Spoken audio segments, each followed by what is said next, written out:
এই মৃত্যু উপত্যকা আমার দেশ না। যে পিতা সন্তানের লাশ শনাক্ত করতে ভয় পায় আমি তাকে ঘৃণা করি। যে ভাই এখনো নির্লজ্জ স্বাভাবিক হয়ে আছে আমি তাকে ঘৃণা করি। যে শিক্ষক, বুদ্ধিজীবী, কবি ও কেরানি প্রকাশ্য পথে এই হত্যার প্রতিশোধ চায় না আমি তাকে ঘৃণা করি। ৮ জন মৃতদেহ আমার চেতনার পথ জুড়ে পড়ে আছে। আমি অপ্রকৃতিস্থ হয়ে যাচ্ছি। ৮ জোড়া খোলা চোখ আমাকে ঘুমের মধ্যে ডাকে। আমি চিৎকার করে উঠি। আমাকে তারা ডাকছে অবেলায়, উদ্যানে, সকল সময়।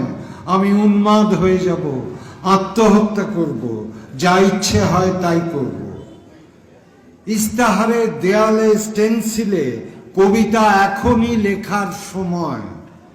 নিজের রক্ত, অশ্রু, হাড় দিয়ে কোলাজ পদ্ধতিতে এখনই কবিতা লেখা যায়।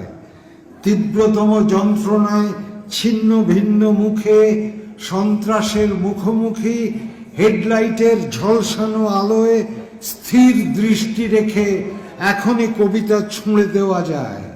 .38 ও যা যা আছে হত্যাকারীর কাছে সব অস্বীকার করে এখনই কবিতা পড়া যায়। লকআপের পাথরহীন কক্ষে ময়না তদন্তের হ্যাজাক আলোকে কাঁপিয়ে দিয়ে, হত্যাকারীর পরিচালিত বিচারালয়ে, মিথ্যা অশিক্ষার বিদ্যায়তনে, শোষণ ও ত্রাসের রাষ্ট্রযন্ত্রের মধ্যে সামরিক অসামরিক কর্তৃপক্ষের বুকে কবিতার প্রতিবাদ প্রতিধ্বনিত হোক।